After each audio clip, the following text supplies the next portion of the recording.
오늘은 요한복음 2장 1절부터 11절까지 말씀인데요. 한번 읽어 주십시오.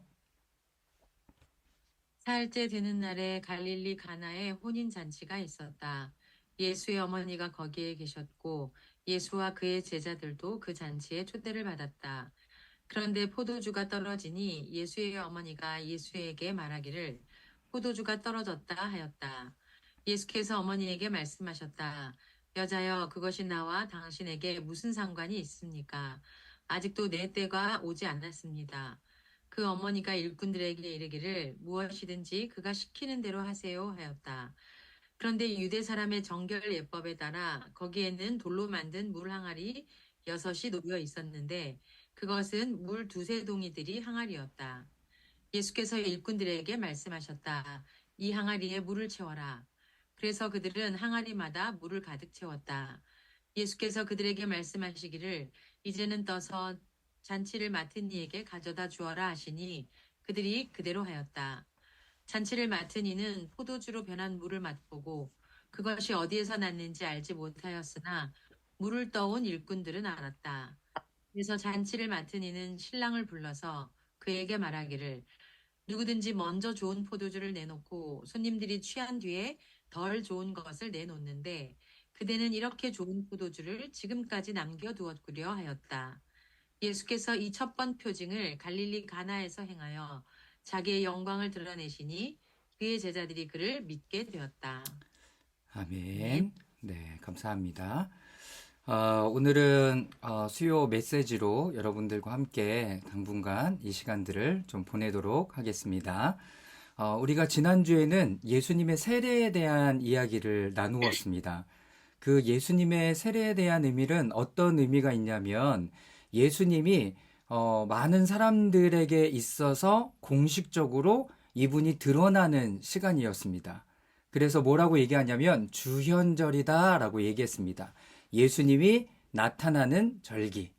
그래서 성육신 하신 그 예수님께서 아기 예수님으로만 계셨던 것이 아니라 이제 공식적인 활동을 하기 위해서 세례 요한에게 세례를 받고 또 다 나누지는 않았지만 예수님께서 세례 요한에게 세례를 받은 다음에 광야로 인도함을 받아서 광야에서 40일간 시험을 받으시는 그 장면까지도 연결되는 모습이 바로 이렇습니다. 또한 오늘 함께 나눌 이야기는 가나의 혼인잔치에 대한 이야기를 나눕니다.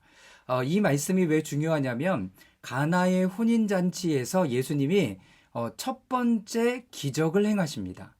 예수님이 공식적으로 이분이 하나님의 아들입니다를 드러내셨지만 이 가나의 혼인잔치를 통해서 공식적인 사역이 시작되었음을 선포하는 거예요. 그러니까 여러분들도 동일하게 그럴 수 있죠. 나 예수님 믿어 라고 얘기하지만 실질적으로 공식적으로 하나님 앞에 사열하고 드려지는 시간들이 따로 있었던 것처럼 예수님도 그렇다라는 거죠. 그런데 여기 안에 중요한 몇 가지 포인트들이 있습니다. 제목에 저는 이렇게 달아놓았습니다. 삼위일체와 함께하는 삶. 주현절에 예수님이 성부 하나님, 성자 예수님, 성령 하나님이 모두 함께 하셨던 것처럼 그 이후에 사역을 할 때도 예수님은 성부, 성자, 성령 이렇게 함께 사역하는 삶, 그 안에서 우리에게 주시는 그 하나님의 마음이 무엇인가를 오늘 함께 좀 나눠보도록 하겠습니다. 첫 번째, 메시아의 사명 뒤에 있는 영광. 영광이 뭐냐면 하나님의 영광은 우리 가운데 드러나는 것입니다. 그래서 예배 가운데 하나님 영광 받아주십시오 라고 얘기해서 우리 막 박수치잖아요. 하나님 영광 받아주십시오. 이것은 뭐냐면 하나님이 우리 가운데 임하셨기 때문에 우리가 그분을 경험하고 볼 수 있는 상태가 된 거예요. 그러니 하나님의 영광으로 오늘 우리에게 임하여 주십시오 라는 기도도 하고 우리 가운데 임하여 주신 하나님께 영광을 올려드립시다 라고 얘기할 때도 박수를 치면서 하나님의 영광이 임하고 또 영광을 올려드리고 하는 이 사건들에 대한 이야기를 하고 있는 거죠. 그래서 메시아의 사명이 시작되면서 계속 드러나는 것은 알게 되는 것은 무엇인가 라게 되는 거예요. 그래서 영광이다라고 얘기할 때 알게 되는 것은 무엇인가?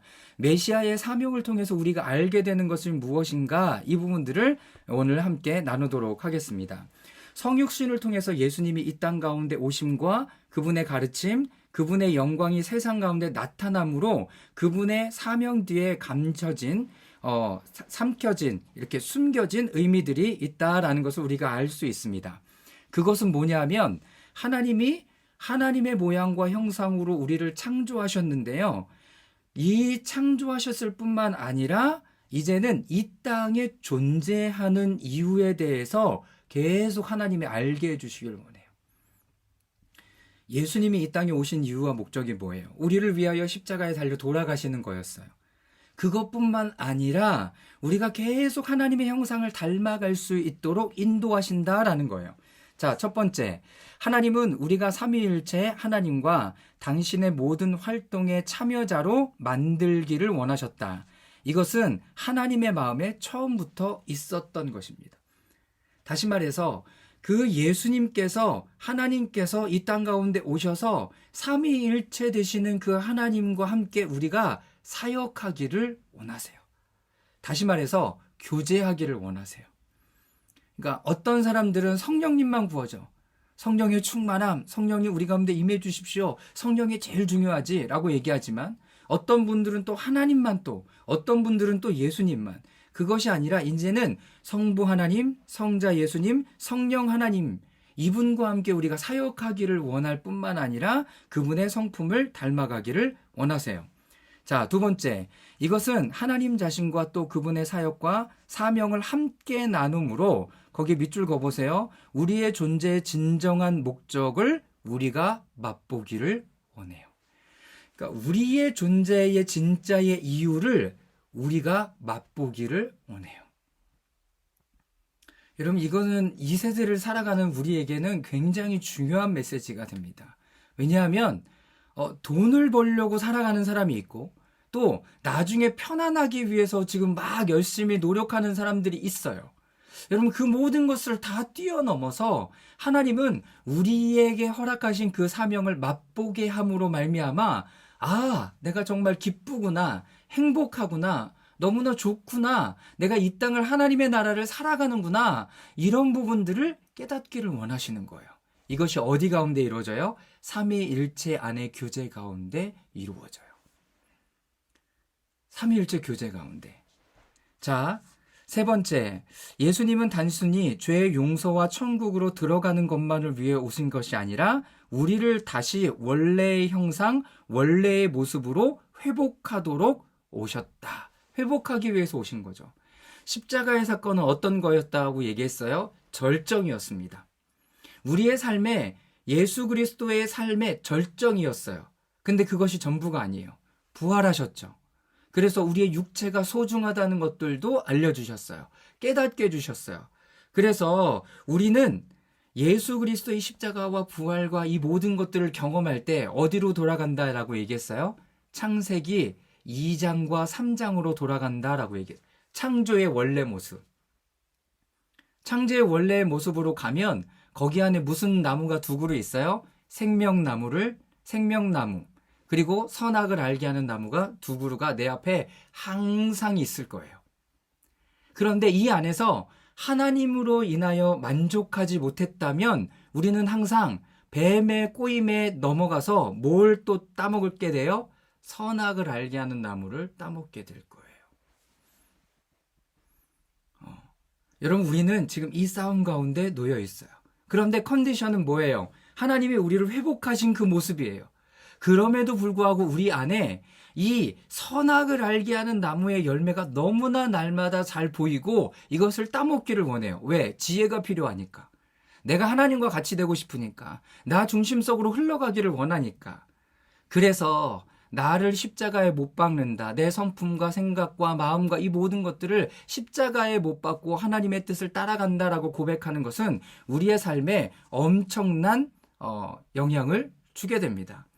여러분, 여전히 사단의 유혹이 우리 가운데 있죠. 자, 그럼에도 불구하고 예수 그리스도는 끊임없이 우리를 어떻게 해요? 그리스도의 형상으로 닮아가게 우리를 계속 인도해 내세요. 여러분들의 정체성을 분명히 깨닫기를 주님의 이름으로 축원합니다. 자, 은경자매가 디모데후서 1장 9절에서 10절까지 말씀을 읽어주십시오. 하나님께서 우리를 구원해 주시고 거룩한 부르심으로 불러주셨습니다. 그것은 우리의 행실을 따라 하신 것이 아니요 하나님의 계획과 은혜를 따라 하신 것입니다. 이 은혜는 영원 전에 그리스도 예수 안에서 우리에게 주신 것인데 이제는 우리 구주 그리스도 예수께서 나타나심으로 환히 드러났습니다. 그리스도께서는 죽음을 패하시고 복음으로 생명과 썩지 않음을 환히 보이셨습니다. 네, 한 절 한 절 보면서 또 나누고 싶지만 그럴 수는 없고요. 여기 보시면 하나님께서 우리를 구원하시고 그리고 거룩하심으로 불러주셨대요. 여러분, 이게 우리의 부르심이에요. 거룩한 삶. 이제 이번 주 주일에 에녹에 대한 이야기를 함께 나눌 건데요. 그 에녹의 삶 안에서 보여지는 것이 거룩의 삶이었습니다. 여러분, 그 말씀을 보면 정말 기가 막힙니다. 자, 그런데 이 은혜는 영원전에 예수 그리스도 안에서 우리에게 주셨대요. 이미 우리에게 주신 거예요. 우리의 행실로 된 것이 아니죠. 그런데 우리는 계속 어떤 행실로 우리의 뭐를 증명해 보이려고 해요. 여러분들의 정체성이 그리스도 안에 하나님의 자녀라는 것을 잊지 마시길 바랍니다. 자, 에베소서 3장 8절에서부터 11절까지 말씀은 우리 희준 자매가 읽어주십시오. 하나님께서 모든 성도 가운데서 지극히 작은 자보다 더 작은 나에게 이 은혜를 주셔서 그리스도의 헤아릴 수 없는 부요함을 이방 사람들에게 전하게 하시고 만물을 창조하신 하나님 안에 영원 전부터 감추어져 있는 비밀의 계획이 무엇인지를 모두에게 밝히게 하셨습니다. 그것은 이제 교회를 통하여 하늘에 있는 통치자들과 권세자들에게 하나님의 갖가지 지혜를 알리시려는 것입니다. 이 일은 하나님께서 우리 주 그리스도 예수 안에서 성취하신 영원한 뜻을 따른 것입니다. 네, 이 일은 하나님께서 우리 주 그리스도 예수 안에서 성취하신 영원한 뜻을 따른 것입니다. 성취하셨대요. 이게 뭐예요? 복음이에요. 성취하신 것이, 이미 우리 가운데 성취해 두신 것이 복음이에요. 우리가 뭘 해서 복음을 알고 깨닫고 이게 아니라 이미 예수님께서 우리 가운데 행하신 일을 인정하고 받아들이는 사건이 우리 가운데 있어야 되는 거죠. 베드로후서 1장 1절부터 4절까지 말씀은 우리 한희 자매님께서 읽어주십시오. 예수 그리스도의 종이요 사도인 시므온 베드로가 우리 하나님과 구주 예수 그리스도의 의를 힘입어서 우리의 믿음과 같은 귀한 믿음을 받은 이들에게 이 편지를 씁니다. 하나님과 우리 주 예수를 알므로써 은혜와 평화가 여러분에게 더욱 풍성하여지기를 바랍니다. 하나님께서는 우리가 그를 알므로 말미암아 생명과 경건에 이르게 하는 모든 것을 그의 권능으로 우리에게 주셨습니다. 하나님은 우리를 부르셔서 그의 영광과 덕을 누리게 해주신 분이십니다. 그는 이 영광과 덕으로 귀중하고 아주 위대한 약속들을 우리에게 주셨습니다. 그것은 이 약속들로 말미암아 여러분이 세상에서 정욕 때문에 부패하는 사람이 되는 것이 아니라 하나님의 성품에 참여하는 사람이 되게 하시려는 것입니다. 4절 말씀 맨 끝에 하나님의 성품에 참여하는 사람이 되게 하시려는 것입니다. 우리를 부르시는 이유가 뭐예요? 이미 구원의 역사가 끝났어요. 우리 가운데 이미 주어졌어요. 이것을 받아들이면 이제는 우리가 하나님의 성품을 닮아가기 위하여 계속 나아가는 거예요. 이게 이제 삼위일체와 함께 나아가는 삶이 되는 것입니다. 그래서 우리가 예수님과 예수님의 사명대에 있는 깊은 진리와 이유들을 모르면 삼위일체와 올바른 방법으로 살 수 없습니다. 그러니까 지금 얘기한 거죠. 아, 나를 구원하실 뿐만 아니라 그 신의 성품에 참여하게 하시는구나. 우리에게 이것을 맛보게 하시구나. 그리고 우리에게 부어주신 사명이 있게 하시는구나. 이 부분들을 알기를 원하시는 거예요. 그리고 그것을 알아서 주님과 함께 이 부분들을 걸어가. 삼위일체 되신 그 주님과 함께 걸어가기를 원하는 것이 하나님의 마음입니다. 그래서 우리가 이 부분들을 모르면 삼위일체와 연결될 수가 없습니다. 창조 때부터 우리에게 계획하신 부분들을 계속 놓쳐버리게 되는 거죠. 온전히 만족할 수 없게 됩니다. 그리고 그리스도인의 부르심은 예수 그리스도의 충만함을 모두 취하는 거예요. 그분이 가졌던 모든 충만함을 취하게 되는 거죠. 자, 두 번째. 예수님은 이러한 이해와 드러냄을 결혼식에 참석하여 축복하심으로 당신의 사명과 미션을 시작하는 것을 허락하셨습니다. 주연절의 세례는 하나님과 세상 앞에 공식적인 인정과 드러내는 시간이었다면 서두에 말씀드렸던 것처럼 결혼식에 참석하셔서 첫 번째 기적을 행하신 것은 그의 미션, 그의 사명의 자리가 여기서부터 시작이 돼요. 그래서 첫 번째, 삼위일체와의 진정한 교제와 사랑은 여러 측면이 있는데 가장 중요한 모습은 신랑과 신부의 관계로 보여질 수 있습니다. 삼위일체의 관계는 어떤 건가요?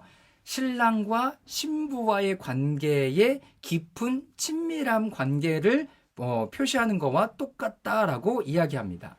자, 우리 세미자매가 한번 읽어줄까요? 요한복음 3장 29절 말씀 읽어주십시오. 신부를 차지하는 사람은 신랑이다.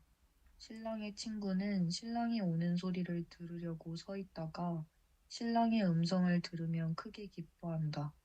나는 이런 기쁨으로 가득 차 있다. 네, 신부를 차지하는 사람은 신랑이다. 신랑의 친구는 신랑이 오는 소리를 들으려고 서 있다가 신랑의 음성을 들으면 크게 기뻐한다. 나는 이런 기쁨으로 가득 차 있다.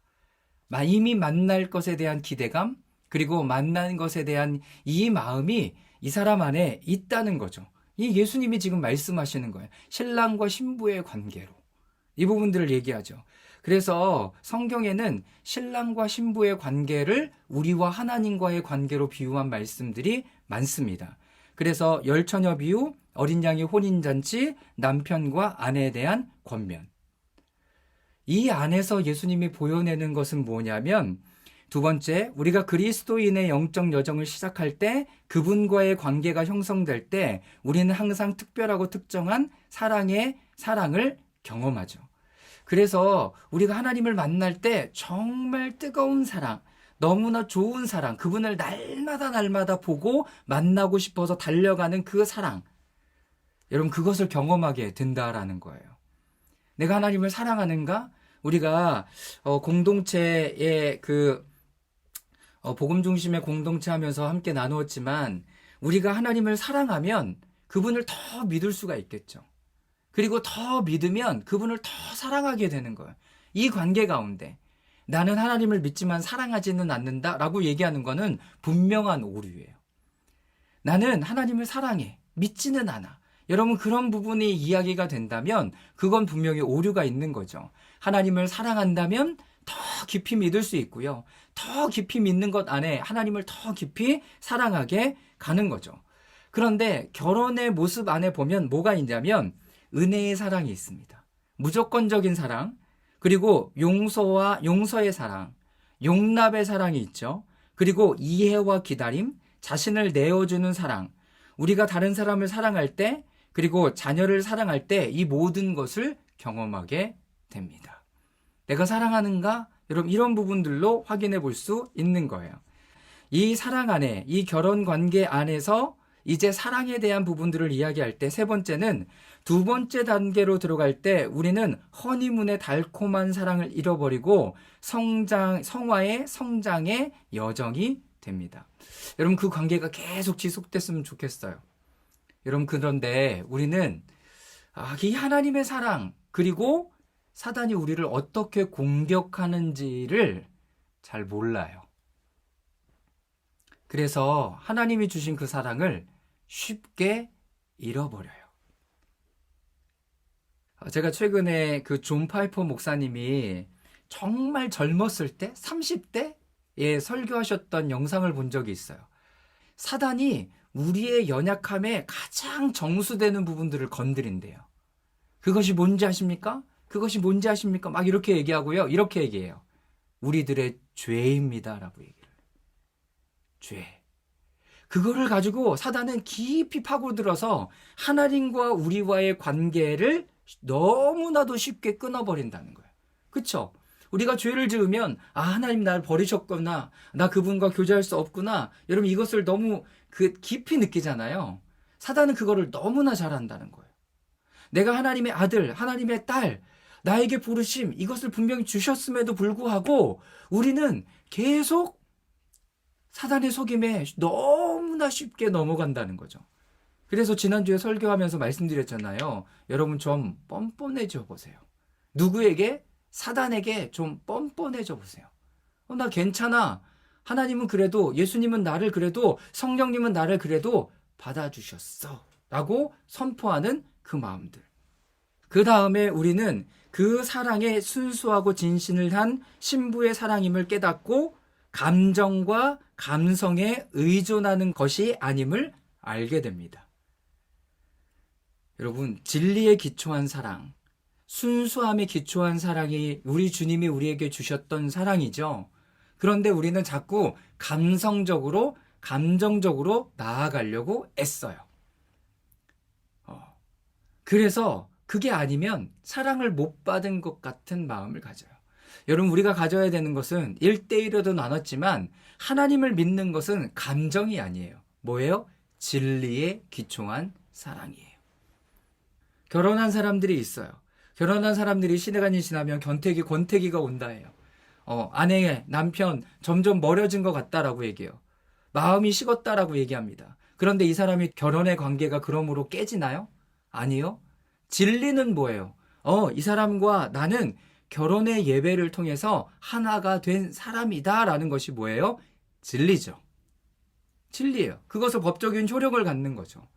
여러분, 그렇기 때문에 감정적인 어떤 것으로 우리의 어떤 부분들을 확인하지 말아야 합니다. 물론 감정적인 부분들도 필요해요. 성령의 충만함이나 이런 부분들을, 감정적인 부분들을 사용해서 일하시기 때문에 그렇습니다. 그 사랑은 그리스도의 신성과 본성과 관련되어 있어서 세상 영역에 속한 사랑과는 완전히 다르게 됩니다. 그러니까 세상에 속한 사랑으로 그리스도의 사랑을 분별하거나 확인하려고 해서는 안 된다라고 이야기를 하시는 것입니다. 이제 세 번째 내용이네요. 예수님은 결혼식을 어떻게 축복하셨는가? 우리가 잘 알고 있듯이 두 가지 명백한 축복이 있습니다. 그분의 임재와 포도주로 결혼식을 축복하셨습니다. 여러분들에게도 나누었지만 결혼식에 아무나 초청하는 거 아니에요. 결혼식에 아무나 초청하는 것도 아니고요. 정말 꼭 올 사람들에게 청첩을 하고 정중하게 이 결혼식에 오셔서 나를 축복해 주십시오라고 고백하고 초청하는 겁니다. 예수님도 그 초청을 받았죠. 가족들이 다 초청을 받았다고 성경에 기록되어져 있어요. 예수님은 그곳에 참석하셨어요. 중요한 것은 무엇입니까? 그것에 축복하는 그 자리에 참석함으로 말미암아 그들을 축복한 거예요. 하나님의 임재 가운데, 예수 그리스도의 임재가 어디에? 그 결혼식 가운데 함께하는 거예요. 얼마나 큰 축복입니까? 얼마나 큰 축복이에요. 세 번째는 음식을 함께 나누어요. 특별히 임재는 우리를 성결하게 하고요, 변화하게 하며 임재에 들어가기 전과 분명히 다르게 해줍니다. 의심의 여지 없이 예수님은 임재로 결혼식을 축복하셨고, 또한 포도주가 주는 기쁨과 사랑, 이것을 예수님께서 채워주기 시작하셨습니다. 그래서 우리가 기도할 때마다, 예배할 때마다 제일 먼저 구해야 되는 건 뭐예요? 하나님의 임재, 성령의 충만함. 그래서 여러분들도 기도하고 공동체의 대표 기도를 한다든가 어떤 기도의 시간을 맡으면 제일 먼저 해야 되는 것은 하나님, 우리 가운데 임재해 주십시오라고 고백하면서 나아가야 되는 거죠. 예배 인도자는 더 말할 것도 없이 성령의 충만함을 부어주십시오, 하나님의 임재로 우리 가운데 함께해 주십시오 기도하는 거예요. 왜? 예수님이 우리 가운데 임재해 주시면 우리를 성결하게 하고 변화하고 임재 안으로 들어가기 전과는 전혀 다른 어떤 것들을 이루어 내시니까. 예수님은 이곳에서 자신의 사명을 드러내셨습니다. 자, 첫 번째, 물이 포도주로 바뀌는 이 사명, 이 기적들을 행하시죠. 아까 읽었던 본문의 말씀을 기억하면서 함께 이 안에서 세 가지나 네 가지 좀 중요한 부분들을 함께 보도록 하겠습니다. 이 본문 안에서 여러 가지 중요한 말씀을 볼 수 있는데, 첫 번째는 3절 말씀, 5절 말씀에 보면 그런데 포도주가 떨어지니 예수의 어머니가 예수께 말하기를 포도주가 떨어졌다 하였다. 그 어머니가 일꾼에게 이르되 무엇이든지 그가 시키는 대로 하세요라고 했다. 여러분, 예수의 어머니가 그 상황을 정확하게 보고 뭘 하고 있어요? 예수에게 요청하고 있어요. 예수의 어머니가 지금 뭐 한 거냐면 중보의 기도를 하고 있는 중이에요. 중보를 요청하는 거죠. 여러분, 우리는 일반적으로 이런 상황이 생기면 누구를 제일 먼저 찾아가겠습니까? 결혼식이라면 연회장, 부모님을 찾아갈 거예요. 그리고 아니라면 그 식당의 담당자를 찾아가서 뭐가 떨어졌습니다. 이걸 더 채워넣어야 되겠네요. 라고 이야기할 거예요. 그런데 너무나 이상하게 예수의 어머니는 그 부분들을 정확하게 보았고 누구에게 요청하고 있습니까? 예수님께 요청하고 있어요. 여러분, 우리가 이런 상황에 닥쳤다면 우리는 어떻게 할까요? 만약에 예배를 드리고 있는데 어떤 문제가 일어났어요. 그러면 우리는 누구를 찾아갈까요? 더 실질적으로 여러분들의 삶 가운데 어떤 문제가 일어났어요. 내가 해결할 수 없는 문제예요. 그렇다면 여러분들은 누구를 찾아가시냐라는 거예요. 예수의 어머니는 정확하게 그것들을 볼 수 있었고 그 문제를 해결할 수 있는 분에게 요청했어요. 그분은 연회장도 아니었고 책임자도 아니었어요. 그러나 예수님은 그 이야기를 듣고 움직이고 반응하기 시작하십니다. 우리가 여기 가운데 삼위일체 간의 교제를 여기서 배울 수 있습니다. 예수의 어머니는 예수님과 함께 30년을 산 사람이에요. 그렇죠? 그러니 알아요. 이분이 어떤 분인지를 너무나 잘 알아요. 그리고 그분께 요청하죠. 자, 여기 보면 우리가 그 안에, 그 삶 안에 동참하여 살기를, 맛보기를 원한다는 것을 알 때 우리는 그분께 요청하고 말할 수 있다. 그리고 그가 하실 것을 알았다. 이것이 복음이다. 이게 무슨 말이에요? 우리가 그냥 단순히 그 안에서 음식이 채워지고 포도주가 채워지고 먹을 것이 채워지고 문제가 해결되는 게 아니라 그 안에서 하나님은 우리가 그 부분들을 경험하기를 원하세요. 이거는 삼위일체 하나님과 함께 할 때 경험되는 거예요. 내가 잘하는 사람, 그리고 내 돈으로 해결해버리면 내가 했지 라고 얘기하지만 주님께 맡기고 주님께 부탁했을 때는 내가 그것에 대해 동참하면서 그 맛을 보게 되는 거죠. 주님이 나와 함께 하시는구나. 이미 주님이 다 이루어 두신 것을 내가 보는구나 라는 것을 깨닫게 돼요. 무슨 말씀인지 아시겠습니까? 두 번째, 예수님은 어머니의 요청에 자신의 때가 아니라고 말씀하셨지만 이내 하인들에게 어떻게 해야 할지 말씀하셨습니다. 7절과 8절 말씀을 은경자매님께서 한번 읽어주십시오. 예수께서 일꾼들에게 말씀하셨다. 이 항아리에 물을 채워라. 그래서 그들은 항아리마다 물을 가득 채웠다.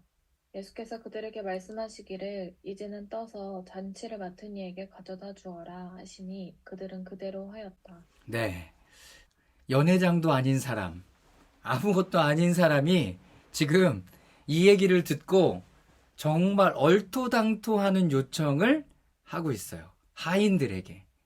자, 내가 하인이에요. 여러분 한 사람 한 사람이 다 하인이에요. 이런 요청을 받았어요. 여러분 어떻게 할 거예요? 여러분 어떻게 할까요? 여러분 우리의 일반적인 반응은 뭐예요? 하인들이라고 얘기하면 아무것도 안 하고 저 사람 뭐야? 라고 하고 자기의 일을 할 거예요. 그냥. 우리 모두 다 그럴 거예요. 우리 모두 다. 그런데 이 하인들이 했던 일은 말씀에 순종하여 항아리에 물을 가득 채운 것이고 말씀대로 떠서 잔치를 맡은 이에게 가져다 주는 이 일을 했던 거죠. 여러분 그 안에 자기의 주권은 전혀 없어요. 그렇죠? 자신의 생각은 전혀 없어요. 여기서 그저 하인은 자신에게 맡겨준 임무를 다하는 것뿐입니다. 그런데 우리는 그 중에 항아리를 보고 있고, 잘 보세요. 우리는 그 중에 뭘 보고 있냐면 내가 종이라면 이 종은 항아리를 보고 있고요. 포도주 항아리가 아니라 발 닦을 물을 들어있는 그 항아리를 보고 있고 빈 항아리를 보고 있고 물을 보고 있고 떠서 가져갈 때까지 물을 보고 있어요. 이 일을 내가 할 수 있을까요? 이 일을 내가 할 수 있을까요? 여러분, 이 가나의 혼인잔치의 비밀이 여기에 숨겨져 있는 거예요. 항아리를 보고 물을 내가 갖다 부었고 내가 갖다가 다른 사람들에게 줄 때까지 연연히 물인 것을 알면서도 그분의 말에 순종해서 물을 떠서 가져다 주는 일. 여러분, 이 안에 우리의 마음은 어떻게 반응할 것인가? 참 바보 같은 일이죠. 그런데 그 안에 나의 마음은 하나님을 향하고 있어야 돼. 하나님께서 여러분들에게 무엇을 맡길 때 그것이 내 눈에 보이지 않아도 우리가 신뢰해야 되는 것은 이 지금 눈에 보이는 게 아니라 하나님 예수님을 신뢰하고 믿고 바라보고 있어야 한다는 거예요. 저는 여러분들이 그런 하나님의 사람들이 될 수 있기를 바랍니다. 내 안에 보여지는 거는 빈 항아리. 거기에 내가 물을 갖다 붓잖아. 그리고 내가 여전히 떠서 갖다 줬잖아. 라고 얘기했을 때까지도 여러분, 나는 누구를? 예수 그리스도를 신뢰하고 있어야 하는 거죠.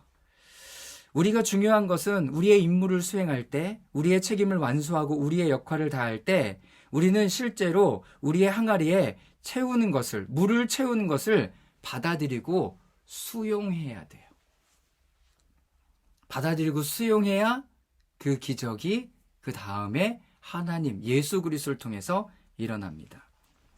두 번째, 우리가 주어진 말씀에 순종하여 사역할 때, 책임을 다할 때 우리는 다른 사람에게 가져다 주는 것이 단순한 물이 아니라는 것을 알게 됩니다. 내가 갖다 붓어요. 빈 항아리 받고요. 물을 내가 갖다 붓어요. 예수님의 말씀에 내가 뜰 때까지도 물이었어요. 그런데 이 모든 것에 내가 순종하고 사역을 하고 책임을 다해서 그 부분을 가지고 옮겨서 연회장에 갖다 줄 때 여러분, 그것은 단순한 물이 아니라 예수님께서 변화시킨 포도주가 될 수 있다라는 것을 우리는 알게 됩니다. 여러분, 이것을 우리에게 적용해 보세요. 어떻게 적용할 수 있을까요? 이 물을 떠다 주고 그리고 우리가 책임을 다하는 것은 우리의 각자의 방에서 준비하는 물일 수도 있습니다. 내 방에서 준비하고 있는 것이 바로 물이 될 수도 있어요. 또 어딘가 또 누군가와 함께 신실하게 할 때도 물일 수도 있습니다. 다른 사람과 함께 뭘 할 때도 여전히 물인 거예요. 밤낮으로 수고하고 일할 때도 뭐일 수 있어요? 물일 수 있어요. 그런데 떠다 줄 때는 그것이 뭐가 돼요? 포도주가 되는 거예요. 여러분, 이것을 믿고 나가는 거예요. 이것을 믿고 나아가는 거예요. 내가 지금 집에서 하는 일, 내가 지금 회사에서 하는 일, 내가 지금 어떤 곳에서 하는 일, 누구를 만나서 하는 일, 다 이게 뭐일 수 있어요? 주님께서 말씀하셨다면 물을 준비하고 떠오는 일을 하는 거예요. 물을 채우는 일을 하고 있는 거예요. 이제 예수님이 갖다 떠다 주라고 얘기할 때가 있으실 거예요. 그것에 또 순종하면 그것은 뭐가 되는 거예요? 네, 포도주가 되는 거죠. 저도 마찬가지죠. 저희 집에서 제 방에서 설교를 준비하고 하는 것은 물이에요. 물을 아구까지 채우는 일들을 하는 거예요. 그런데 주일에 여러분들과 함께 말씀을 나누고 기도할 때 그것은 각자에게 가장 필요한 포도주가 되는 거예요. 각자에게 필요한. 여러분, 그 놀라운 일들을 여러분들의 삶에서도 동일하게 경험할 수 있기를 바랍니다. 그 물을 받으면 받은 연회장은 최상급 포도주를 맛보고 그 잔치의 음식을 나누는 사람들도 그 포도주를 맛보게 된다. 자, 희준 자매가 읽어줄까요? 9절, 10절까지 읽어주세요. 잔치를 맡은 이는 포도주로 변한 물을 맛보고 그것이 어디에서 났는지 알지 못하였으나 물을 떠온 일꾼들은 알았다. 그래서 잔치를 맡은 이는 신랑을 불러서 그에게 말하기를 누구든지 먼저 좋은 포도주를 내놓고 손님들이 취한 뒤에 덜 좋은 것을 내놓는데 그대는 이렇게 좋은 포도주를 지금까지 남겨두었구려 하였다. 네, 여러분, 이 포도주를 누가 경험했어요? 네, 잔치에 참여한 모든 사람들이 맛봤어요. 여러분, 여기에 또 한 가지 비밀이 있어요. 나는 물을 채웠어요. 갖다 줬어요. 그런데 그 일을 인하여 많은 사람들이 그 잔치 자리에 기쁨의 포도주를 경험하게 돼요. 하나님이 여러분들을 그런 역할로 부르셨다라는 거예요. 내가 하는 일이 지금 지치고 이것이 열매가 있는 일인가? 지금 내 안에 무엇이 일어나는 일인가? 내가 새롭게 되는 일인가? 내가 변화되는 일인가? 다른 사람에게 영향을 줄 수 있는 일인가? 이런 수없이 많은 생각과 마음과 이 내용 가운데 우리가 우리의 골방 안에서 이 일들을 감당하며 순종하고 하나님의 말씀에 순종해서 나아갔을 때 여러분 이것을 맛보는 사람은 누구예요? 여러분들과 함께하는 모든 사람들이 맛보게 되는 거예요. 모든 사람들이 맛보게 되는 거예요. 그런데 그 중심에 누가 있어요? 종들이 있고 여러분들이 있어요. 예수님은 여러분들이 그런 걸 경험하기를 원하세요. 예수님은 여러분들이 그걸 알기를 원하세요. 그래서 여러분들의 믿음이 더 어떻게 되기를 원해요? 굳건해지기를 원해요. 가나의 혼인잔치의 비유 가운데 예수님은 여러분들에게 믿음의 굳건함을 주시기를 원하십니다. 세 번째, 하나님은 이 안에 놀라운 비밀을 우리에게 알게 하신다. 1. 우리는 예수님의 말에 헌신해야 된다. 다른 사람의 말이 아니라 예수님의 말씀이죠. 두 번째, 하나님이 언제 바꾸실 것인지 물을 수 없습니다. 하나님 충분하지 않아요? 내 생각이에요. 물을 아구까지 채우라라고 얘기했으면 그냥 나는 아구까지 채워서 준비하면 돼요. 그죠? 하나님 요만큼이면 돼요. 나중에 떠갈 때 힘드니까 요만큼만 할게요가 아니라 그만큼 예수님이 바라고 원하시고 말씀하신 대로. 세 번째, 우리의 눈에는 여전히 뭐일 수 있어요? 물일 수 있습니다. 이게 뭐 되겠어? 이게 뭐 될 것 같아? 여러분들이 나누고 해보고 그리고 경험해보면 알잖아요. 내가 준비하는 것 이상으로 더 크게 역사하시는 분이 바로 우리 하나님이세요. 네 번째, 예수님은 때에 맞추어 내게 있는 물을 뭘로 바꾸실 수 있어요? 포도주로 바꾸실 수 있어요. 여러분 얼마나 감사합니까? 네 번째, 우리는 다른 사람들을 위해 할 수 있는 수고와 노력이나 애씀을 피하거나 두려워해서는 안 된다라는 거예요. 믿음이란 계속 이야기하죠. 믿음이란 자신에게 맡겨진 목적, 사명이 무엇인지를 아는 사람이에요. 그죠? 그리고 그것을 나의 생각과 방법이 아니라 하나님의 말씀대로 순종하여 완성하는 사람이 믿음의 사람이라는 것입니다. 우리가 매일 수고하고 노력하고 애쓰고 힘을 쓰다 보면 우리의 마음이 어떤 마음이 스물스물 올라오는 줄 아세요? 이런 마음이 올라와요. 나는 많은 일을 하고 있어. 충분히 많은 일을 하고 있다고. 다른 사람들도 각자 자신의 일을 좀 해야 되는 거 아닌가? 그리고 분량에 참여해야 되는 거 아닌가? 여러분 이런 마음이 스물스물 올라와요. 여러분 그 사람 몫이에요. 그 사람의 것은 그 사람의 몫이라고요. 그러니까 내가 그 부분에 대해서 굳이 말할 필요가 없어요. 어느 때는 말해야 되겠죠. 그러나 내 마음, 이런 마음이 올라오기 시작한다면 가나의 혼인잔치의 비유 가운데 종들의 모습을 다시 떠올려서 애씀과 수고와 노력이 다른 사람을 위해서 하는 것임을 여러분 잊지 마시라는 거예요. 여러분 공동체 안에 보면 이 5손가락 안에도 엄지손가락이 있는 반면에 새끼손가락도 있어요. 연약한 손가락이 있기도 한 거죠. 그런데 연약한 손가락한데 너는 오늘 5손가락이 해야 될 역할을 다 해봐 라고 얘기하면 새끼손가락 어떻게 될 것 같아요? 네, 부러지겠죠. 네, 부러지는 거예요. 각자에게 맡은 분량이 있는 거예요. 나는 엄지손가락인데 내가 이만큼 했으니 새끼손가락 너도 이만큼 해 라고 말할 수 없다라는 거예요. 여러분 우리 안에 그런 마음이 들 수도 있습니다. 자, 네 번째, 결혼의 신비. 이 부분들은 제가 결혼 예배 때 항상 여러분들과 나누는 이유와 이렇게 일맥상통합니다.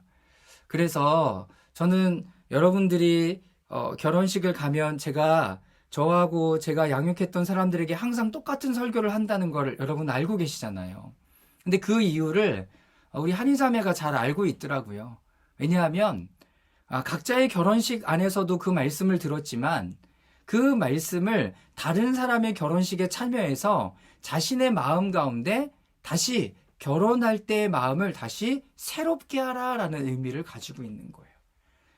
당사자인 두 사람뿐만 아니라 이미 결혼은 한 사람에게 도전이 될 수 있도록 다시 마음을 새롭게 할 수 있도록.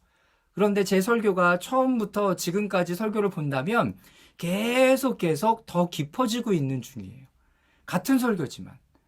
그래서 결혼의 이 의미는 여기 안에 굉장히 중요한 몇 가지 부분들이 있지만 결혼한 부부가 이 신비를 이해한다면 남편과 아내 모두를 구원으로 이끄는 신성하게 제정된 것입니다. 구원으로 이끌 수 있도록. 우리가 복음 중심의 공동체에서도 배웠잖아요. 왜 공동체가 필요해요? 왜 공동체가 필요해요? 하나님의 구원의 완성을 위해서. 결혼은 더 특별하죠. 그래서 맨날 보고 살잖아요. 그러니까 그 안에 계속 하나님 앞에 성장하고 자라감이 있게 되는 것입니다. 그래서 은혜 위에 은혜를 가져오는 지속적인 열린 구원의 공급처가 바로 결혼의 예배가 되는 거죠. 결혼이 되는 겁니다. 이 결혼식을 통하여서 가나의 혼인잔치를 통하여서 예수님은 우리 가운데 결혼의 신비 안에서 구원의 놀라운 역사 뿐만 아니라 함께하는 하나님의 임재, 포도주를 다시 만들어내시는 예수님의 기적의 사건, 무엇보다도 삼위일체 하나님과 동행하면서 우리의 삶이 그 구원을 받고 끝나는 것이 아니라 날마다 하나님과 동행하는 삶을 살고 그 안에 우리의 삶의 목적을 분명히 깨달아갈 수 있도록 우리를 인도하시는 이 과정으로 이 기적의 사건들을 가지셨다라는 것을 기억할 수 있기를 바랍니다.